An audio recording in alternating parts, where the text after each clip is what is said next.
Bon sabbat.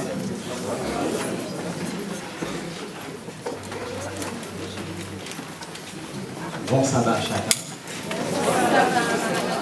Le défi est énorme parce qu'on va guetter pour voir si vraiment je suis passionné de l'évangile. Mais en tout cas, je demande à Dieu de pouvoir m'utiliser et c'est avec votre aide que nous allons pouvoir cheminer ensemble. Je suis très heureux de pouvoir me trouver en ce lieu pour la deuxième fois. Et j'étais avec vous durant l'été. Nous avions passé un moment vraiment très spécial, en tout cas pour moi. Je suis devant vous encore ce matin, humblement, et je suis disposé pour pouvoir laisser le Seigneur m'utiliser. Je voudrais remercier le pasteur de cette communauté, mon grand frère, et vraiment dans le sens du terme, puisque Samuel a été vraiment présent pour moi à un moment où j'étais sur le point de me perdre, tout en étant à l'église. Il a eu beaucoup de compassion, beaucoup d'amour, il m'a encouragé. Si je suis aujourd'hui présent devant vous, je pense que c'est en priorité grâce à Dieu, mais aussi parce qu'il y a eu des personnes comme Samuel et tant d'autres qui ont semé dans nos vies que nous puissions être là. Je voudrais remercier Marianne, je voudrais remercier les responsables de cette communauté pour cette église qui est vraiment en prière. En arrivant ici, on sent vraiment qu'on est là pour rencontrer Dieu, pour travailler avec Dieu et pour laisser Dieu travailler en nous aussi. Et je voudrais vous remercier, chers membres, chers responsables, et aussi vous, chers visiteurs. En dépit des difficultés, il y a une seule chose que vous devriez garder en tête. Vous êtes ici, chez vous, parce que c'est la maison de Dieu. La maison de Dieu est la maison à chacun. Prions ensemble. De gauche, mon voisin de droite, celui qui est devant moi comme celui qui est à côté. Je te demande, Seigneur, d'envoyer ton Esprit Saint dans le cœur de chacun, y compris moi-même ton serviteur, que je puisse être vraiment l'enveloppe à travers laquelle tu parleras. Prends autorité en ce lieu. Envoie-nous ton esprit. Dirige les choses. Transforme, élève, accompagne, Seigneur, chacun. Et nourris-nous dans le nom puissant de Jésus-Christ, notre Sauveur. Amen. Amen.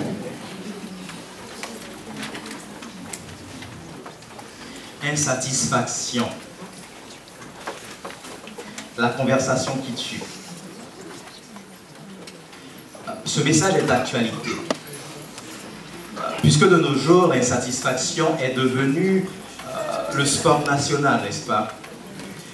Beaucoup semblent ne jamais apprécier ce dont ils possèdent, ce qu'ils ont.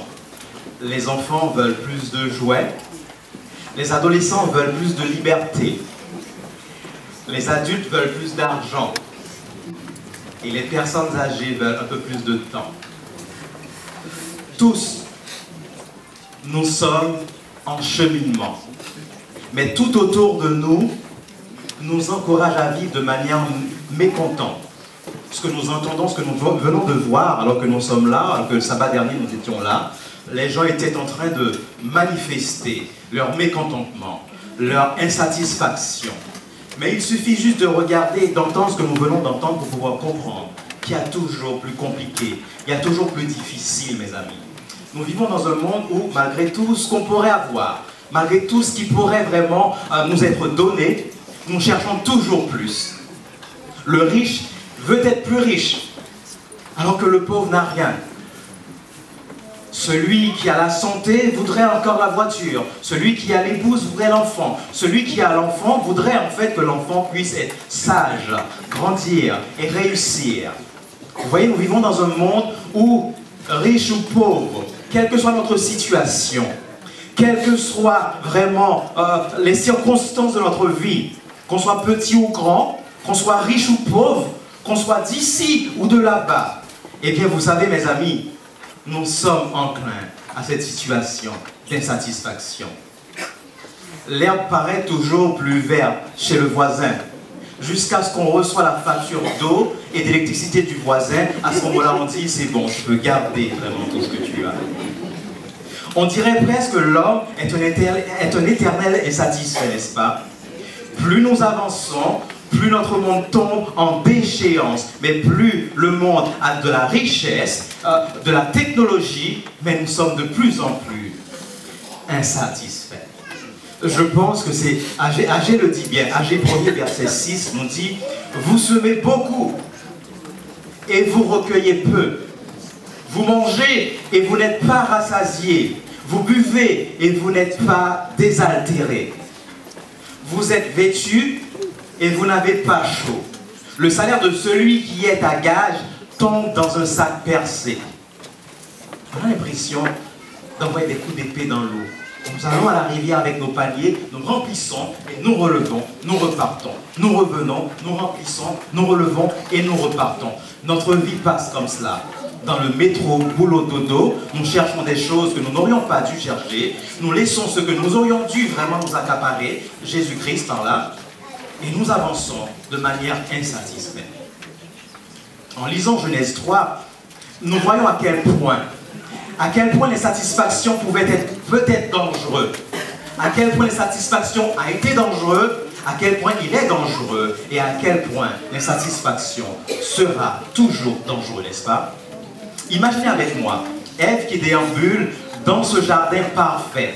Elle est heureuse, épanouie, chantant comme, vous voyez, Ballot dans le livre de la jungle 1 pour les enfants. Il faut peu pour être heureux, mais vraiment peu pour être heureux. Prenez la vie du bon côté, riez, sautez, chantez. Tu verras que tout est résolu. Lorsqu'on se passe de superflu, vraiment alors, tu ne t'en fais plus. Il faut vraiment très peu pour être heureux. Et un jour, elle fait la rencontre de ce serpent parlant. Et en un instant, sa vie chavira. Dans les 2 premiers chapitres de la Genèse, nous voyons à quel point Dieu avait créé le monde parfait. Son monde, ce monde, qui est en déchéance. Étape après étape, jour après jour, Dieu ajouta pièce après pièce les éléments de sa création. Jusqu'à son achèvement avec la création de l'homme au 6e jour. Mais le 7e jour, Dieu prit du temps pour regarder. Il prit du temps pour se reposer. Il prit du temps pour admirer, pour contempler sa belle créature, sa belle création. Il contemple son chef-d'œuvre. Adam et Ève, créés spirituellement, physiquement, intellectuellement, émotionnellement et moralement parfaits, ont été unis par Dieu, bénis par Dieu. J'ai dit Adam et Ève, je n'ai pas dit Adam et Steve. Je parle de la Bible, mes amis. Je parle de la Bible.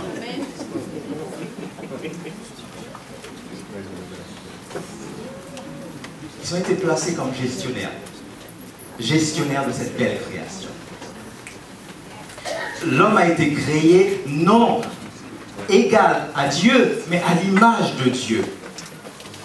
Dieu voulait que cette relation soit fondée sur la base, vous savez quoi, d'un amour mutuel. Utiles, ils étaient, car Dieu les a dotés de capacités de penser, de choisir et d'agir. Dieu leur a donné quelque chose de spécial. Quelque chose qu'on pourrait dire qui est une bénédiction si on est en la présence de Dieu, mais qui est aussi une malédiction si on est loin de Dieu. Ce libre arbitre. Ce libre arbitre est un fouet pour ceux qui est loin de Dieu, mais c'est une bénédiction pour ceux qui est en mesure de savourer ce que Dieu a placé devant nous. Mes amis, ce libre arbitre a fait de l'homme une cible de choix, jalousée par l'ennemi commun. Permettez-moi de partager avec vous, à travers ce récit, quelques éléments de ce chapitre et de tirer vraiment quelques substances pour pouvoir nous aider à cheminer dans notre vie de tous les jours. Premièrement, avant toute conversation, il est important de connaître son interlocuteur. Connaître son interlocuteur, toute conversation. Il est important de mener des investigations sur notre interlocuteur. Ce dernier dont on parle, le serpent ancien, il nous connaît très bien. Il nous connaît, mais il connaît aussi la Bible. Et si nous ne connaissons pas notre Bible, nous ne pourrons pas y faire face, mes amis. Connaître notre interlocuteur, c'est dans la Bible seulement que nous devrions aller, pas sur Internet, car sur Internet, il y a tellement de pseudo-vérités. Mes amis, la Bible donne peu d'informations, mais suffisamment d'explications sur ce dernier. C'est un archange rebelle expulsé de la présence de Dieu à cause de son orgueil. Apocalypse 12, verset 7. Ésaïe 14, verset 12 à 15. Ésaïe nous dit « Te voilà tombé du ciel, astre brillant, fils de l'aurore. Tu es abattu à terre, toi, le vainqueur des nations. Tu disais en ton cœur, je monterai au ciel, j'élèverai mon trône au-dessus des étoiles de Dieu. Je m'assirai sur la montagne de l'assemblée. À l'extrémité du centurion, je monterai sur le sommet des nuées, je serai semblable au Très-Haut. Mais tu as été précipité dans le séjour des morts, dans les profondeurs de la fosse. » Vous savez, pour moi, en dehors du verset 15 de Genèse 3, c'est le chapitre le plus triste de la Bible. Je ne sais pas si vous êtes d'accord avec moi. Au verset 1er, un nouveau personnage est introduit. Il nous dit que le serpent était le plus rusé de tous les animaux des champs que l'Éternel, Dieu, avait fait. La Bible trace ce parallèle direct entre le serpent et Satan. Le serpent est devenu le vecteur de cette perturbation, de cette déchéance. Apocalypse 20, verset 2 et Romains 16, verset 20. Vous savez, Satan signifie adversaire et diable qui signifie calomniateur. L'ennemi a tellement été caricaturé que beaucoup pensent qu'il n'existe pas. Vous savez, c'est un grand stratagème. À force de parler de l'ennemi, on finit par se rendre compte ou par se convaincre qu'il n'existe pas. Car l'ennemi n'apparaît jamais de face. Et on pense toujours qu'il arrivera avec des queues, avec des cornes de Belzébuth, mais ce n'est pas du tout cela. Lucifer, ange de lumière, porteur de lumière, a été expulsé. Car en lui, l'iniquité a été trouvée, mes amis.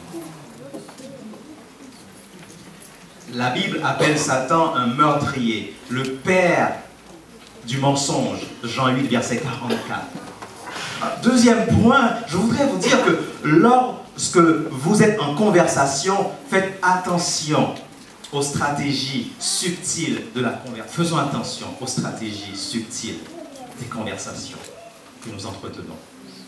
Dans notre texte, le diable tend un leurre pour Ève. C'est une astuce qu'il utilise encore et encore et encore depuis la nuit des temps. Encourager l'émancipation en vue d'une destruction assurée. Voilà ce que l'ennemi veut faire. Ève avait beaucoup plus que ce dont elle pensait avoir besoin. Le serpent a fini par le convaincre qu'il n'en avait pas suffisamment. Insatisfaction quand tu nous tiens. À la création, Dieu avait donné 3 commandements à l'homme, dont 2 ordonnances positives. Chapitre 1er, verset 28. Soyez féconds, multipliez et remplissez la terre. Deuxième point, assujettissez et régnez sur tout ce qui vit dans la création. Au chapitre 2, 16 et 17, Adam et Ève reçurent la seule ordonnance d'interdiction. Ne pas manger l'arbre de la connaissance du bien et du mal. Ce texte, mes amis, malgré tout ce qu'on pourrait vouloir nous faire croire, parle de plusieurs éléments. Ce texte parle de tentation, ce texte parle de choix, et ce texte parle de conséquences. Vous pouvez dire avec moi, s'il vous plaît, le texte que nous parlons, Genèse 3, parle de tentation, Genèse 3 parle de choix, mais Genèse 3 parle de conséquences. Il y a un autre point. Genèse 3 nous projette sur l'avenir aussi. Il nous parle de salut quand on est tombé. En émettant des interrogations sur la parole de Dieu, versets 1 à 3, le serpent soulève une polémique sur l'ordonnance divine. Dieu a-t-il vraiment dit « Vous devez manger de tous les arbres du jardin ?» Son insinuation est claire, n'est-ce pas? Dieu, pour lui, est injuste. C'est ce qu'il veut dire à travers cela. Il vous prive de ce qui est bon pour vous. Dieu est déraisonnable. Ève répondit au serpent en citant de manière inexacte la parole de Dieu. Ne mangez pas. Dieu a dit, Genèse 2, versets 16 et 17, mais elle y rajoute, ne touchez pas. Genèse 3, 2 et 3. Le serpent ensuite l'a subtilement incité à douter. D'une part de l'intégrité de Dieu et d'autre part, mes amis, de la promesse de Dieu. Le serpent a sous-entendu que Dieu a menti.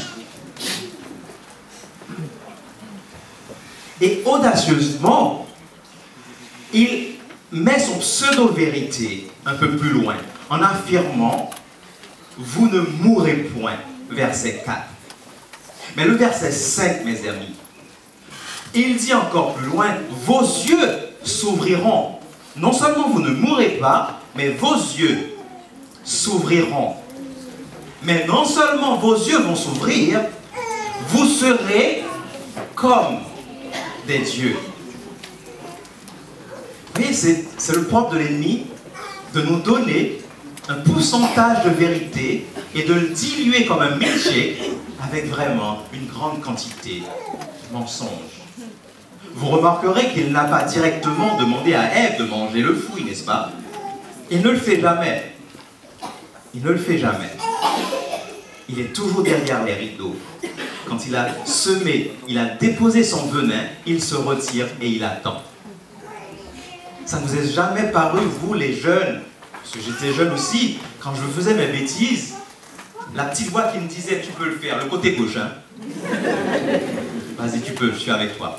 Sois courageux, sois fort. Attends, pourquoi pas? Tu ne le fais pas? Ah, peut-être un homme. De l'autre côté, mais non, la voix de la sagesse. Calme-toi, pose-toi, réfléchis avant. Il y aura des conséquences. Mais cette voix du côté gauche couvre tellement que je n'arrivais jamais à entendre la voix du côté droit. Je touchais, je détruisais, je déchirais, je cassais, j'écrivais. Vous voyez? En fait, finalement, je viens de me rendre compte que mes enfants, en fait, finalement,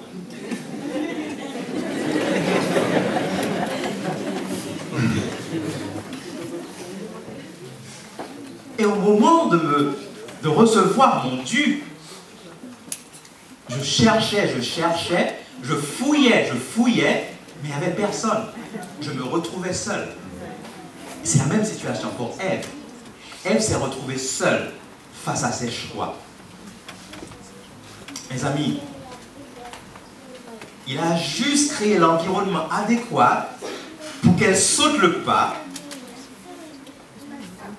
Et vous savez ce qui se passe? Avec sa conscience, elle a suivi les conséquences, les répercussions qui en découlent étaient pour Ève et pour Ève seule. Cela pourrait-il vous dire une chose? Le serpent serait-il en train de vous parler maintenant? Serait-il en train de vous suggérer de faire confiance à d'autres entités plutôt que de faire confiance à Dieu? Mes amis, je vous encourage. Je vous encourage à faire comme sur les pages Facebook, à rejeter l'invitation de l'ennemi. Chers jeunes, dites-lui que vous avez déjà votre compte d'amis. Chers adultes, dites-lui que vous avez déjà ce qu'il vous faut à la maison. Et chers invités et chers membres, que vous soyez d'ici ou d'ailleurs, même si vous étiez dans une situation où vous avez déjà coché la case « Je te veux comme ami », vous avez la possibilité, comme sur Facebook, de cliquer sur « Amis indésirables ». De nos jours, Dieu a-t-il vraiment dit? Et sous toutes les lèvres de nos personnages télévisuels ou cinématographiques, les panneaux de publicité nous encouragent et nous posent la question, Dieu a-t-il vraiment dit? Quand nous achetons quelque chose, j'ai jamais compris en fait pourquoi, à côté d'une Ferrari rouge, il y avait toujours un mannequin en forme. J'ai jamais compris pourquoi à côté, dans les bureaux, pour nettoyer les fenêtres, on voyait toujours un homme musclé, décapsulant la bouteille de Coca-Cola. Dieu a-t-il vraiment dit? Mais Apocalypse 12 nous dit que l'ennemi est dangereux. Et l'arsenal de l'ennemi est énorme. L'ennemi nous dit que nous n'allons pas mourir. L'ennemi nous dit que nous pouvons nous rebeller. L'ennemi, on n'entend pas parler, mais à travers en fait les voix des vecteurs de la société, à travers les médias, dans les livres que nous lisons, dans nos recherches sur Internet, tout ce qui est loin de la Bible est saupoudré de ce mensonge. Vous ne mourrez pas. Troisième point, sachez que certaines conversations peuvent avoir des conséquences destructrices. Les versets 6 à 8, mes amis, regardez avec moi. Chers amis, faites attention aux conversations dangereuses. Adam et Ève ont chuté. Ils ont chacun fait un choix volontaire.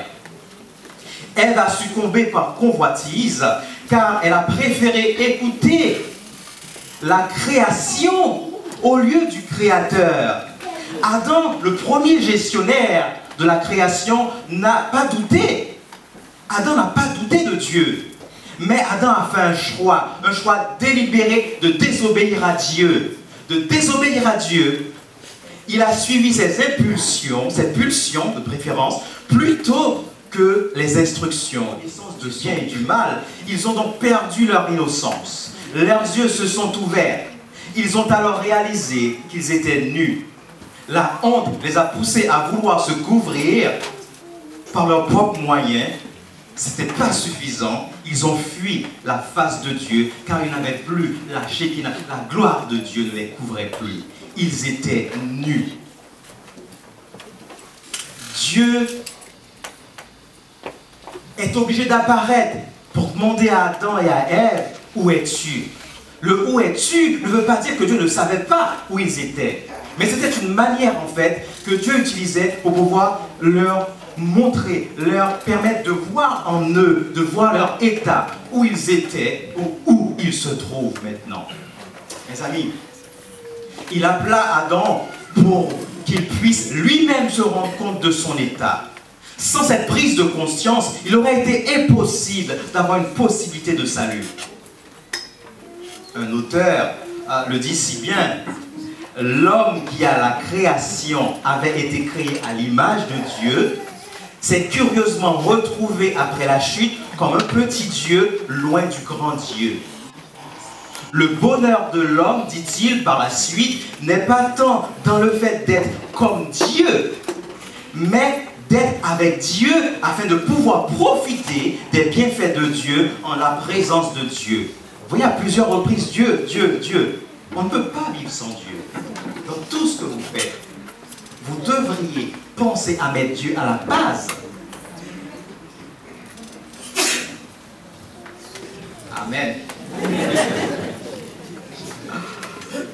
Mes amis, au verset 8 et 10, de 8 à 10, nous voyons déjà les dégâts de leur chute. Je viens de vous donner la liste de ces dégâts. Dieu, disposant de tout son arsenal, utilise que des questions afin de les aider à se relever. Nous voyons Adam maintenant, finalement, au moment du jugement, au moment du questionnement, n'ayant plus rien à dire ni à faire, accuse Ève. Nous voyons ensuite Ève accuser qui? Le serpent. Mais le serpent, lui, il ne faut pas oublier, il a déjà accusé. Il a déjà accusé Dieu. Et devant Ève, il accuse subtilement Dieu. La seule personne qui n'accuse personne, mes amis, c'est Dieu. Car Dieu est Dieu. Il gère les choses de manière divine. Il les gère avec sa divinité, avec sa puissance, son omniscience, son omniprésent et son omnipotence. Dieu est Dieu. Il gère divinement les affaires de sa création. Quand l'homme fait l'hommerie, mes amis, les choses se déstabilisent, le chaos s'installe. Mais quand Dieu, dans sa divinité, gère les choses, il y a de l'espoir. Le péché, chers amis, chers frères, chers membres, chers visiteurs, engendre toujours des conséquences. Et ces conséquences se lisent au verset 14 à 19. Dieu avait déjà mis Adam en garde, vous vous rappelez, que la conséquence serait la mort assurée. Après la chute, ils ont commencé à mourir, mes amis. J'ai bien dit, ils ont commencé à mourir. Ils ne s'étaient peut-être pas rendus compte, peut-être qu'en lisant, on les voit toujours présents, mais c'était des morts vivants, en sursis. Tout d'abord, une mort spirituelle qui est immédiate, plus d'avenir pour eux. Ensuite, en deuxième point, une mort physique. Mort physique. Dès que nous naissons, nous commençons à mourir, mes amis. Et en dernier point, une mort éternelle. C'est la deuxième mort. Entre la mort physique, qui est la première mort, et la mort éternelle, Dieu s'est interposé. Et Dieu a tout pris. Et Dieu a tout contrôlé. Dieu a tout géré. Mais en relation avec l'homme, l'homme peut éviter cette deuxième mort. Cette journée fut bel et bien destructrice. Car l'homme, en un instant, a été séparé de la création. En un instant, l'homme a été séparé de lui-même. Et en un instant, mes amis, l'homme a été séparé de Dieu. L'homme a été séparé, je le dis, de la création, de lui-même et de Dieu en un instant. Et je comprends, quand on est séparé de Dieu, on peut agir, on peut penser loin de Dieu. Aujourd'hui, on nous fait comprendre que nous descendons du singe. On nous fait comprendre que nos cousins sont des babouins. Ce n'est pas étonnant, quand nous pensons cela, que nous puissions agir, même pire que ces fameux cousins qu'on nous impose. Et si nous pensions que nous étions à l'image de Dieu, nous cesserions de détruire les enfants des autres. Nous cesserions d'entendre parler de meurtre, d'assassinat, de convoitise. Nous cesserions de prendre ce qui ne nous appartenait pas. Nous cesserions de détruire autour de nous pour pouvoir vraiment assouvir notre orgueil, établir notre pouvoir, gérer les choses avec force. Mes amis, malgré les dires du serpent, vous vous rappelez, vous ne mourrez point. Le péché a bien apporté la mort. Malgré ces dires, le péché a aussi apporté des problèmes. Ces problèmes dont on venait de parler, on vient de prendre connaissance sur cette chair avec ce témoignage. Malgré ces difficultés, tellement de problèmes, le péché a apporté la domination. L'homme est devenu un loup pour l'homme. Le péché a apporté le rejet. Le rejet. L'homme n'est plus dans ce jardin idyllique. L'homme n'est plus dans un environnement équilibré. L'homme se retrouve dans un environnement hostile, mes amis. La vie au-delà, mais en abondance, mes amis. Un auteur dit ceci: si tu laissais le serpent te parler, si tu laisses le serpent te parler, son venin prendra totalement contrôle de ton corps, de ta vie, et avant longtemps, c'est lui qui dirigera ta vie et il te détruira, il t'égorgera, il te tuera. N'est-ce pas un grand réconfort de savoir que Dieu ne se laisse pas prendre au dépourvu, mes amis? Quand je lis dans Genèse 3, verset 15, je me dis merci Seigneur, car tu ne te laisses pas prendre au dépourvu. Merci Seigneur, tu avais déjà prévu bien avant que la chose arrive. Pas parce que tu poussais à ce que la chose arrive, mais parce que tu savais qu'il y avait un malin, qu'il y avait un serpent ancien qui a fait insertion dans ta création. Et qu'un jour ou l'autre, ce libre choix que tu nous as donné nous pousserait peut-être à choisir d'un côté ou de l'autre. Et c'est ça l'amour. L'amour, c'est de pouvoir donner la possibilité à l'autre de pouvoir choisir comme il veut et ne pas restreindre À chaque grande chute, le Créateur garantit une plus grande restauration. Bien avant la chute de nos parents, avant la création, Dieu avait déjà prévu un plan de secours. Pour cela, nous devons le désirer. Nous avons une part à faire, mes amis. À vous qui venez systématiquement chaque sabbat, à vous qui êtes visiteurs, Dieu vous dit qu'il vous aime. À vous qui êtes membres d'église, le Seigneur vous dit que vous êtes la prunelle de ses yeux. Mais pas seulement vous, mais vous qui venez pour la première fois, la deuxième fois, vous qui fréquentez ce lieu, vous qui priez avec nous, vous qui êtes là systématiquement. Vous êtes la prunelle des yeux de Dieu. Vous ne pouvez plus repartir en arrière, car vous faites partie déjà pour lui, de sa famille. Chacun a la possibilité d'être bénéficiaire de la grâce divine, des faveurs, de la protection de Dieu. Dieu seul est capable de nous élever de la fosse de l'enfer, de nous retirer des griffes du péché, de nous guérir de nos douleurs et de nos maladies, de nous libérer de nos servitudes et de nous enlever les doutes et la peur et de nous guérir quand nous avons des pertes chères, d'être chers. Nous avons perdu. Ce couple a perdu. Vous avez perdu à un moment ou à un autre quelqu'un à qui nous tenions. Mais Dieu est seul qui soit capable de récupérer nos larmes. Il arrive parfois que nous soyons tellement désespérés que nous voulons vraiment mettre fin à notre vie. Dieu te dit stop, mon ami. Tu ne sais pas ce que j'ai en réserve pour toi. Si tu prends ta vie maintenant, je ne pourrai pas te redonner. Mais si tu me donnes ta vie, je pourrai te garder ta vie pour pouvoir te donner l'autre vie quand je reviendrai. Même si tu pars aujourd'hui, si tu donnes ta vie à Dieu maintenant, tu sauvegarderas ta vie. Dieu est capable de nous libérer, je vous dis, de nous libérer des oppressions, des dépendances et de tellement de choses. Je me réjouis d'avouer, de savoir qu'avec Dieu, en ce sabbat, la lumière vient après l'obscurité. Je l'ai vu dans ce chapitre. Hein. Je vous rappelle que je vous disais que c'était le chapitre le plus complexe. Eh bien, dans ce chapitre, il y a un paradoxe. C'est le paradoxe du bien et du mal, le conflit cosmique est présent. Mais Dieu qui a créé, il se tient au milieu. Et c'est le mal qui va disparaître, le bien restera. Amen. Vous pouvez faire ce choix du bien. Et si vous faites le choix du bien, vous pouvez être sûr que vous serez vainqueur avec Jésus-Christ. Je suis heureux de savoir qu'en lisant ce chapitre, qu'il y a des gains après les pertes, il y a de la force après la faiblesse.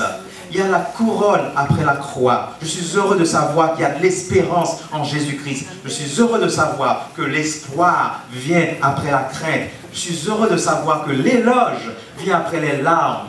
L'éloge vient après les larmes, mes amis. Je suis heureux de savoir que le soleil vient toujours après la pluie. Que le lever du jour prend place à la nuit, mes amis. La paix après la douleur, la joie après vraiment la tristesse.